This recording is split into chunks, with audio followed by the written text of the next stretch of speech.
Hello there everyone, and welcome back to Void Dwarf Studios, where today we are going to be going back to the Tau, as I have left them unlooked at for a little while, and we're going to look at one of my favourite allies that the Tau have in their circle of greater good buddies, the Kroot.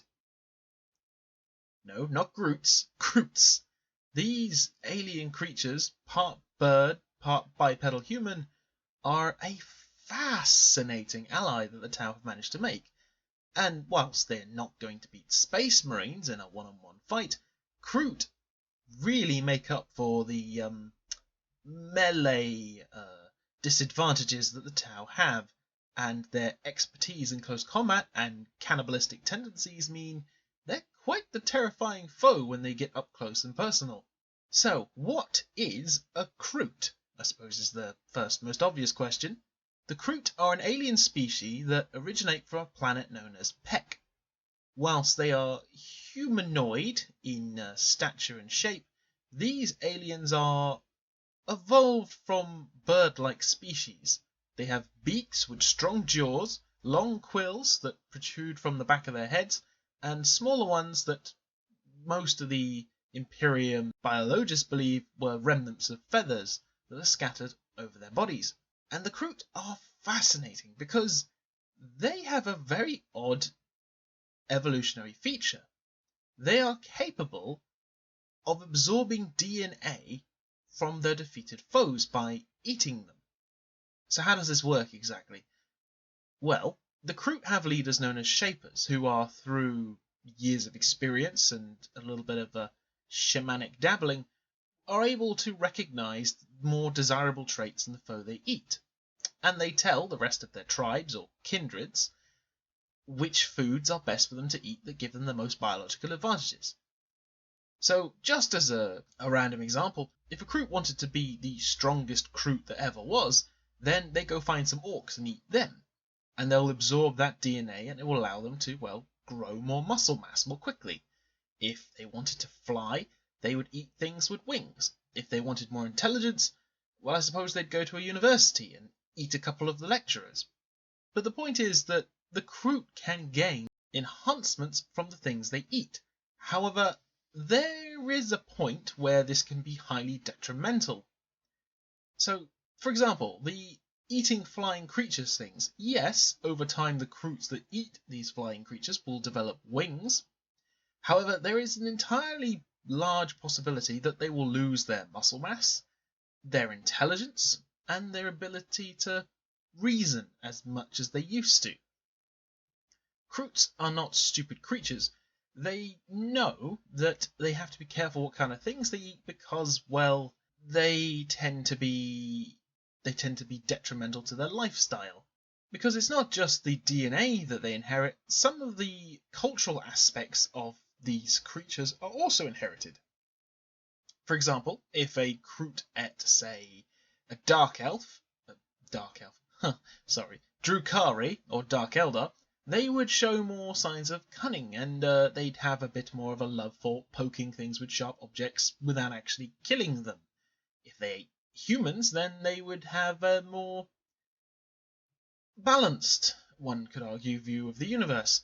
If they ate someone from the Mechanicus after throwing away the metal components, their brain would be filled of lots of 1101101111 kind of equations in their head, and they wouldn't understand what the hell was going on.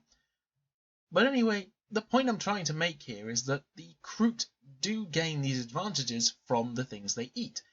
And that means that Kroot clans can be different depending on where they are on the planet or out in the galaxy. As whilst the Kroot don't really make spaceships of their own, they use the Tau to ferry themselves around, or become mercenaries and hire themselves on to various human planets. Yeah, Kroots are actually more than happy to work for anyone. Though they predominantly work for the Tau, who they have a very strong alliance with, the Kroot are more than happy to wander off as individuals or groups and sell their services to anyone who, well, pays money and gives them food. The main thing is that you have to tell the Kroot to not eat their dead, as the eating of the dead and of defeated foes is as much a religious aspect as it is a scientific one for the Kroot. They believe that when a warrior dies, that their spirit should be kept and allowed to pass on to the next generation. In order to prevent the spirit from disappearing, they have to eat them. So yeah, when you go to a Kroot burial service, it's actually just a big table with a corpse on. Yeah. Bit garish and grim at the best of times, but the Kroot view this as a very religious and sacred event. There are, however, certain species that the Shapers have said do not eat under any circumstances to all of their kindreds. These include, and are not limited to, Tyranids, because the Kroot find the Tyranids' ability to change their bioforms depending on various circumstances, and the fact that Tyranids on the whole are redonkulously dangerous to the Kroot anyway because of their ability to eat Kroot and take their ability to shape change. Yeah, the Shapers, the leaders of these Kroot clans, basically just say to them, do not eat them under any circumstances and just get the fuck away as fast as you can. The other variants are humans who worship chaos, as the Kroots have noticed that when you eat a human who worship chaos, you get all kinds of unpleasantness happening to you, and none of the benefits are worth the attempt at eating said human. And the Tau, because the Kroot understand that the Tau are not very happy about the whole eating people thing, and well, there is a very serious retribution for any Kroot stupid enough to nibble on a Tau corpse. The Shapers will be very unhappy with him or her, and well, they will make sure that they don't ever get to eat anything again. Now, the Shapers are the military and spiritual leaders of the Kroot clans, and they are blessed with the ability to, well, sieve through the genetic material of things they find and allow them to get the most beneficial traits. These Shapers are frankly essential, because otherwise the Kroot would just eat anything and just work out what happens afterwards, and by then it's often too late, honestly. And the Kroot do have various, I should say, stable changes that they are well aware of, mostly because these have happened predominantly on their homeworld of Peck. These are known as the Kroot carnivores, who are the basic Kroot warrior. They have the ability to absorb genetic material as normal. They are the everyday Kroot citizen or warrior. You have the Kroot hounds, which are dog-like entities, which these are Kroot carnivores who have basically hit a bit of a dead end in their evolutionary journey and have become these, well, pets, essentially, for the Kroot carnivores. And they barely have much intelligence beyond that of, well, a dog, essentially. And these Kroot tend to be used for hunting and, tracking and very useful things for these scouts. The Kroot Aux is another variation on the Kroot Hound, but it is a far larger and stronger creature, more ape-like in appearance and used by the Kroot carnivores to carry heavy burdens. It's kind of their variant of a pack mule. However, do not be even remotely thinking that this is a relatively tame donkey. Kroot Auxes are ridiculously strong, and when angered are more than capable of crushing your spine by, well, slamming their fist on top of your head. And they are fantastic mounts for much heavier weapons that the Kroot like to use. And then finally, you have a Kroot Narlock. Similar to a Kroot Aux in it's a much bigger, larger variation on a Kroot carnivore, this thing is the Velociraptor T-Rex kind of genetic evolutionary journey, and they are difficult to control, very aggressive, very angry, and well, if the handler who's riding this thing is killed, the Narlock will more often than not just turn on the other Kroot and start trying to eat them. This is a very, very dangerous creature, which, whilst it can be trained and it can be tamed, they tend to roam in packs on their homeworld of Peck. And yeah, it doesn't have the intelligence of the Kroot carnivore that it once was, but it is definitely a cunning enough creature to make sure that you do not play stupid around it. It will eat you at the first possible opportunity, and if it thinks that you're worth it. Only one that's been broken in is really safe, and I say safe in the loosest possible way, enough for it to be used in a combat situation. It's essentially a mount that the Kroot carnivores like to use, and yeah, in close combat it's basically a mini T-Rex. It's a wonderful thing to have in close combat, and you want to be the one riding it and not in its way, because them jaws can even give power armor a little bit of worry. But the term Narlock is really, it's just a catch-all 20 term for a dinosaur-like creature. And yeah, there are many variations of this creature. For example, there is the Great Narlock, which is the much bigger variant and much closer to the T-Rex analogy I was talking about earlier. These things are freaking huge, and you don't want to be anywhere near them when it decides you are its food.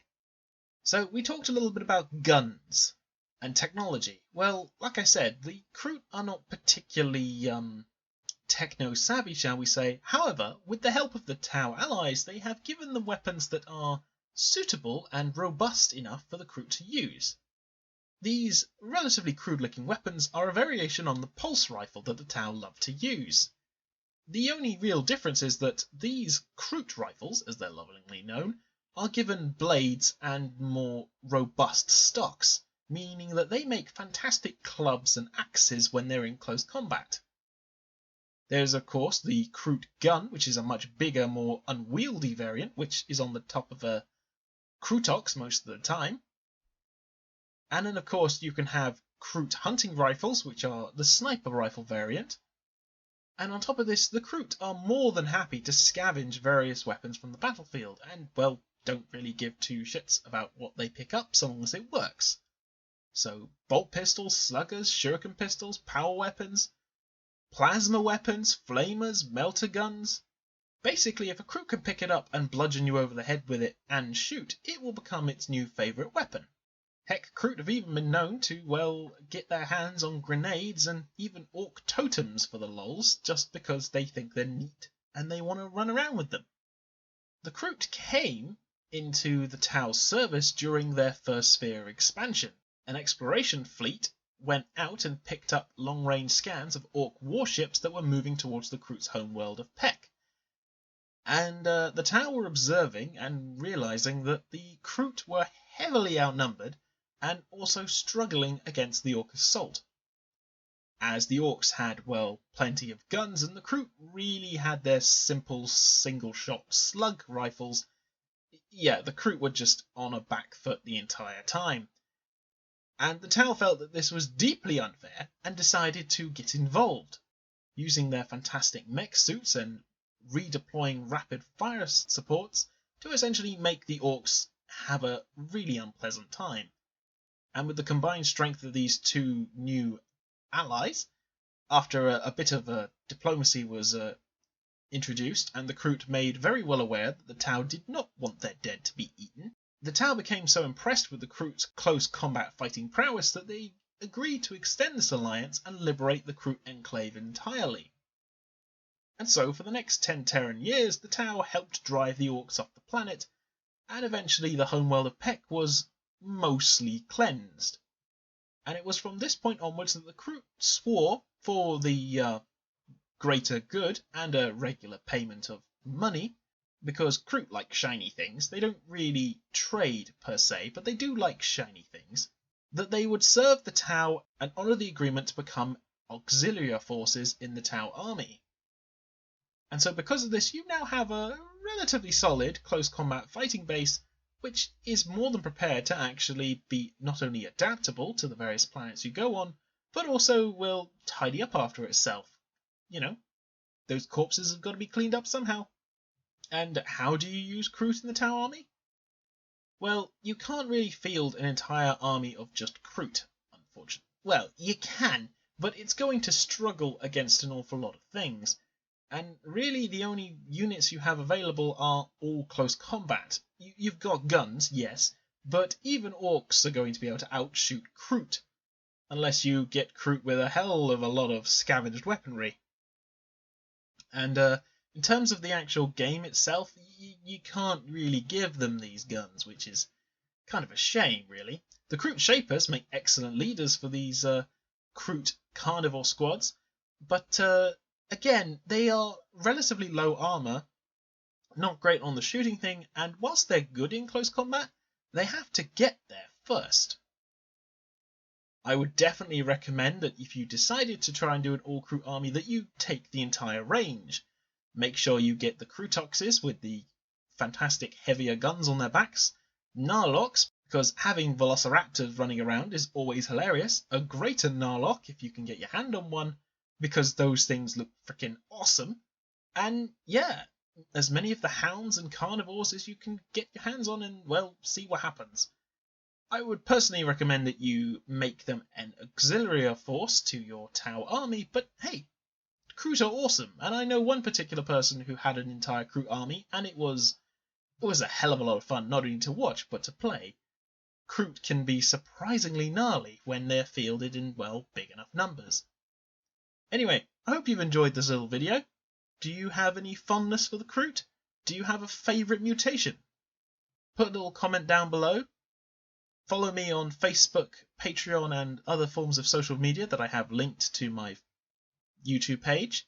Thank you very much for watching, and have a good day.